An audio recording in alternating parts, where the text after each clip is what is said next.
नमस्कार, नॉकिंगन्यूज.com में आपका स्वागत है। मैं हूं गिरिजेश वशिष्ठ। दुनिया भर में वामपंथी बड़े खुश हो रहे हैं। वही वामपंथी जिनको भारत में कह भी सकते हैं, लोग पूछते हैं, लेकिन आमतौर पे यही माना जाना चाहिए इतने व्यापक देश में जब थोड़ी सी जगह सिमट जाए कि जिन्हें कोई नहीं पूछता है। उन वामपंथियों के हौसले बहुत बुलंद हैं और सिर्फ भारत में भले ही वो कमजोर हों, लेकिन पूरी दुनिया में उनको उम्मीद की किरण दिखाई दे रही है।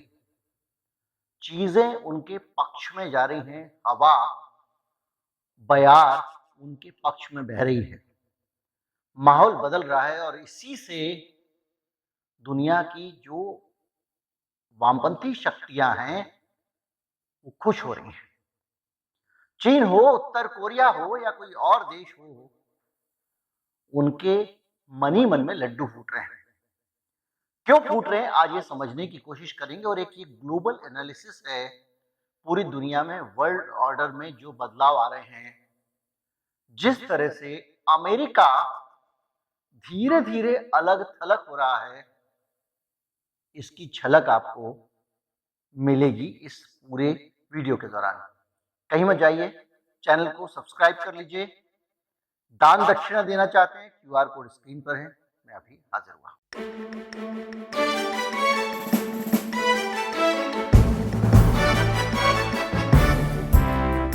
जब मैं ये कह रहा था कि पूरी दुनिया के वामपंथी खुश हो रहे हैं, तो कुछ लोगों को ये लगा होगा कि मैं ब्राजील के चुनाव नतीजों की बात कर रहा हूं।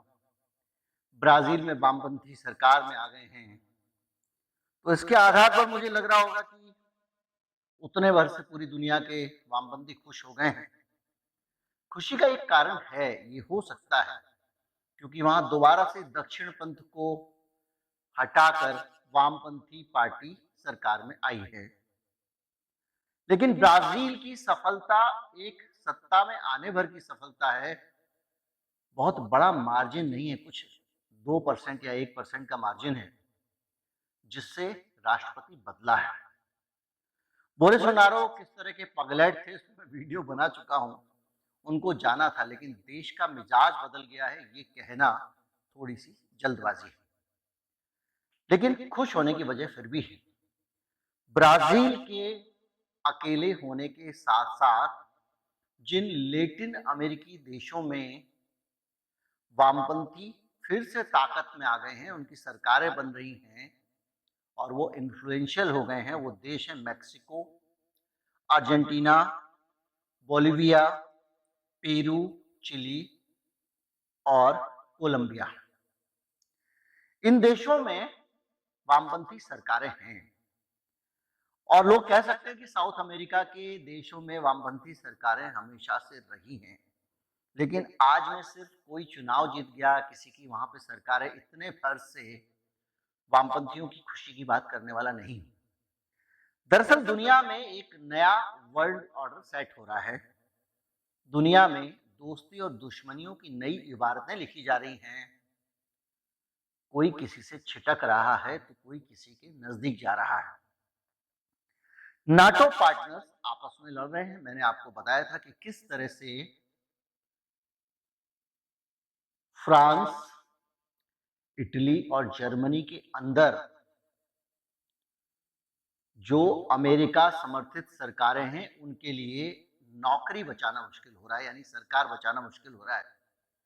और जो वामपंथी रुझान के लोग हैं, जनता उनके साथ जुड़ गई है, क्योंकि वामपंथी एक तो युद्ध विरोधी होते हैं, दूसरा वामपंथियों को इस बात से फायदा मिल गया कि नाटो के साथ रहने और अमेरिका परस्ती होने के कारण हमारे देश को नुकसान हुआ है, लोगों का जीना मुश्किल हो गया है। ब्राजील के नए राष्ट्रपति कहते हैं कि अब देश के लोग आराम से बैठ सकेंगे, इत्मीनान से जी सकेंगे, रोटी की दिक्कत नहीं होगी और वो बियर भी पी पाएंगे। उनकी लाइफस्टाइल में ये वैल्यू एडिशन होने वाला है। और वामपंथी देशों के लोग हों या वामपंथ के समर्थक हों, वो ये चाहते हैं कि न्यूनतम आवश्यकताएं लोगों की बगैर किसी दिक्कत के पूरी होनी चाहिए। खाना मिलना चाहिए, काम करें ना करें, इलाज मिलना चाहिए, ये इंसान का बेसिक हक है, उसका मानवाधिकार है।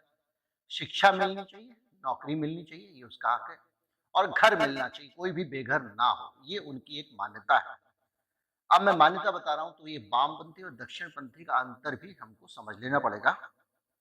बात बहुत पुरानी नहीं है लेकिन थोड़ी पुरानी तो है।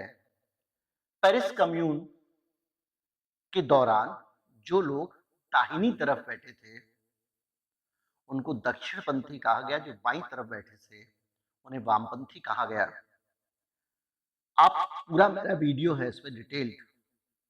जो वामपंथी होते हैं वो समतावादी, समानतावादी, चाहे स्त्री पुरुष की समानता हो, चाहे वो धन के आधार पर समानता हो, चाहे वो जाति के आधार पर समानता हो या धर्म के आधार पर समानता हो, वो समानता के पक्षधर होते हैं और नएपन को, नई नई चीजों को, नए आविष्कारों को, नई टेक्नोलॉजी को स्वीकार करने के लिए हमेशा तैयार रहते हैं, मतलब बदलाव के पक्षधर होते हैं। दक्षिण पंथ परंपरावादी होता है। 200 साल पहले हम ऐसे थे, 500 साल पहले हम ऐसे थे। ये परंपरा है, ये प्रोटोकॉल है, ये रिवाज है, ये रीतियां हैं। और जाहिर बात है जब आप पीछे की चीजों को लेकर चलते हैं तो पीछे के भेदभाव को भी साथ में लेकर चलते हैं। वामपंथ मानता है कि राजा जनता का सेवक होता है, दक्षिण पंथ मानता है कि जनता राजा की सेवक होती है। इस तरह के विचारों के अंतर है, लेकिन ये बात मान के चलिए कि समय के साथ में बहुत सारा दक्षिण पंथ वामपंथियों ने सीख लिया और बहुत सारा वामपंथ दक्षिणपंथियों ने सीख लिया है। बेटी बचाओ बेटी पढ़ाओ ये आइडियोलॉजी दक्षिण की नहीं है। भारत में जो परंपरागत सिस्टम है इस पे जाएंगे तो डिटेल हो जाएगी बहुत दूसरी तरफ की। और अभी हम बात कर रहे हैं कि क्या है, वो ये रहा है कि जो वामपंथी ताकतें उनके पांव लगातार फैलते जा रहे हैं। हमने देखा कि किस तरह से चीन और श्रीलंका के बीच में रिश्ते मजबूत हुए हैं। हम्बनटोटा बंदरगाह वाली जगह पूरी तरह बदल चुकी है, वो एक तरह से चीन का हिस्सा बन चुकी है। वहां की खूबसूरती, वहां का डेवलपमेंट, वहां की नई इमारतें सब देख सकते हैं। उस बंदरगाह से बैठकर चाइना अपने जहाज खड़े करके हमारे प्रक्षेपणों पे नजर रखता है और सीखता है, हमारी सीक्रेट इंफॉर्मेशन चुराता है। फिर विषय से अलग हो जाएंगे, लेकिन ये जानकारी देने बगैर मेरा मन नहीं मान रहा है। भारत से जो सैटेलाइट जब आप ऊपर आसमान में भेजते हैं तो जब तक वो अंतरिक्ष में नहीं घुस जाता, वो किसी भी देश के ऊपर से अगर निकलेगा तो हमें उस देश की परमिशन लेनी होगी।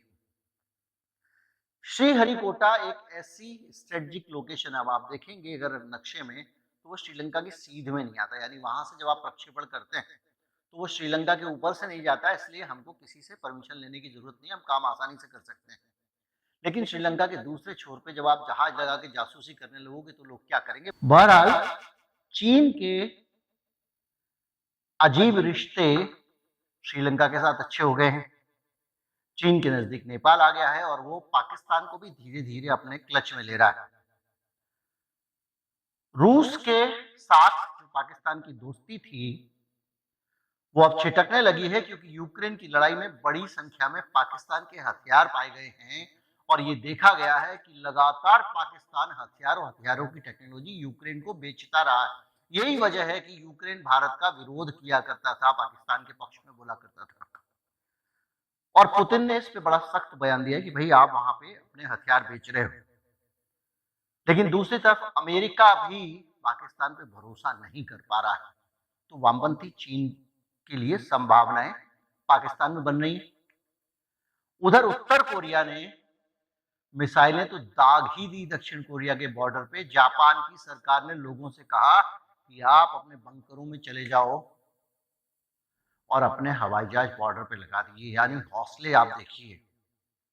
उनको पता है कि इस अमेरिका की इस पूरे युद्ध पिपासा के कारण लोग उनकी तरफ आएंगे। चीन का आप पूरा का पूरा घटनाक्रम देख रहे हैं, जिस तरह से उसने कोरोना लॉकडाउन के नाम पर अमेरिका में इतनी महंगाई झोंकी है कि उसको ठीक नहीं कर पा रहा है। सऊदी अरब अमेरिका के खिलाफ खड़ा हुआ। जब अमेरिका कमजोर होता है तो वामपंथियों को खुशी होती है, क्योंकि जो पूंजीवादी अर्थव्यवस्था है वो वामपंथ की एकदम विपरीत अर्थव्यवस्था है। एक समानतावादी है, एक असमानतावादी है। पूंजीवाद कहता है कि अमीरों के पास में कमाई होने दो और वो अपना विकास करेंगे तो जनता का अपने आप विकास हो जाएगा। वो ट्रिकल डाउन थ्योरी में पहले समझा चुका हूं। तो इस तरह से सऊदी अरबिया और उसके साथ में पूरे ओपेक ने अमेरिका को आंख दिखा दी है और अमेरिका अपने यहाँ से मोटा-मोटा माल कमा रहा है। जिन देशों ने उनके कहने पर रूस का बहिष्कार किया, उन देशों को महँगा पेट्रोल खरीदना पड़ रहा है क्योंकि अमेरिका की मुनाफ़ाखोरी के कारण, वहाँ की कंपनियों की मुनाफ़ाखोरी के कारण नतीजा ये हुआ है कि बाइडेन को बोलना पड़ा। इसकी वजह से भी यूरोप में एक बड़ा विरोध लोगों के मन में अमेरिका के लिए पनप रहा है और जब लोग अमेरिका से चिढ़ते हैं, अमेरिका की मुखालिफत करते हैं, तो वामपंथ खुश होता है। और वामपंथ इसलिए भी खुश है कि वो वेनेजुएला जो बर्बाद हो गया था अमेरिका के सैंक्शन से, सिर्फ इसलिए उसके पीछे पड़े थे क्योंकि वहां वामपंथी सरकार थी।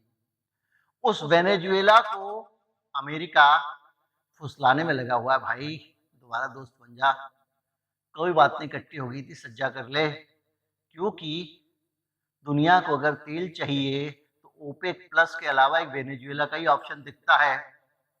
ईरान के खिलाफ जब से अमेरिका ने सैंक्शन लगाए हैं,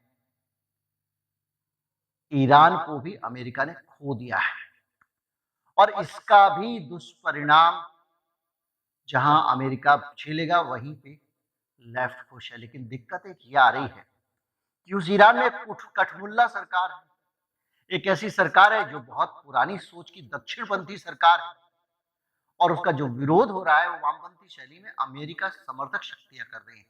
ऐसा माना जाता है कि ईरान को अस्थिर करने के लिए हिजाब वाला मुद्दा अमेरिका इसको पुश कर रहा है, इसकी मदद कर रहा है।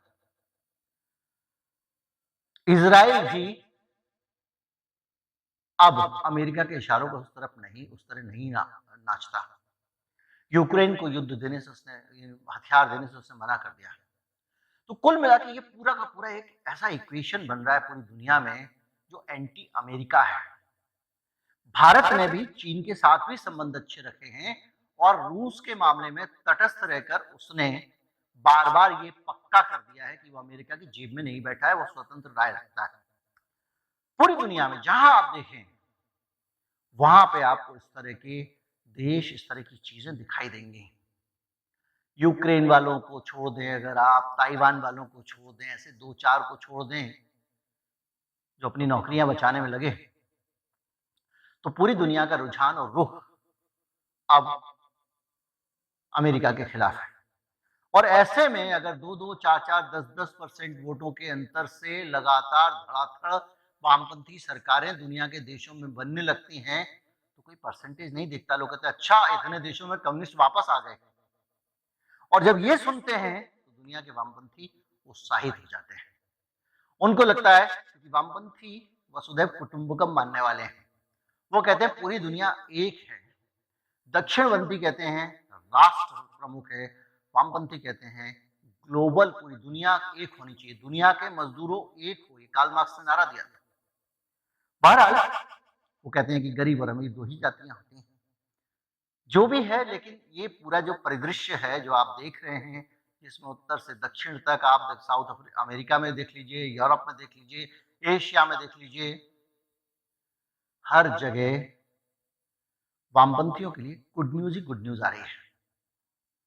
लेकिन बड़ा सवाल इस बात का है कि वामपंथियों का जो अतीत है और जिस तरह की गवर्नेंस इन्होंने दी है, उस गवर्नेंस में अचानक जाना पूंजीवादी दुनिया के लिए मुश्किल है। इसलिए जिन देशों में वो चुनाव जीत रहे हैं वहां पर भी संविधान को वामपंथी बनाने के लिए सहमतियां नहीं हो पा रही हैं, वहां पर भी उनको उतना सपोर्ट नहीं मिल रहा है। तो खुश होने से ज्यादा जरूरी है कि ये बहुत काम करें, अपने आप को इस लायक बनाएं कि जब इनके पास सरकार आए तो दुनिया को एक खुशहाल जिंदगी दे सकें। सत्ताएं कुछ व्यक्तियों के हाथों में केंद्रित होकर ना रह जाएं, इसका भी इंतजाम इन्हें करना पड़ेगा। भले ही वामपंथी नाम हो, भले ही कम्युनिस्ट पार्टी नाम हो, अगर कोई एक राजा बनता है तो वो दक्षिणपंथी कदम है, वो वामपंथी कदम नहीं। कोई एक तानाशाह बनता है तो ये दक्षिणपंथ है। ताकत तो सबके पास होना चाहिए, खास तौर पे मजदूर के पास होनी चाहिए, गरीब के पास होनी चाहिए, किसान के पास होनी चाहिए। और वो अगर नहीं मिलती है तो आपका पूरा तंत्र, आपकी विचारधारा फेल है। उम्मीद करता हूँ वीडियो आपको अच्छा लगा होगा। अच्छा लगा हो तो ज़्यादा से ज़्यादा लोगों तक पहुँचाएं, चैनल को सब्सक्राइब कर लें। नमस्कार, जय हिंद।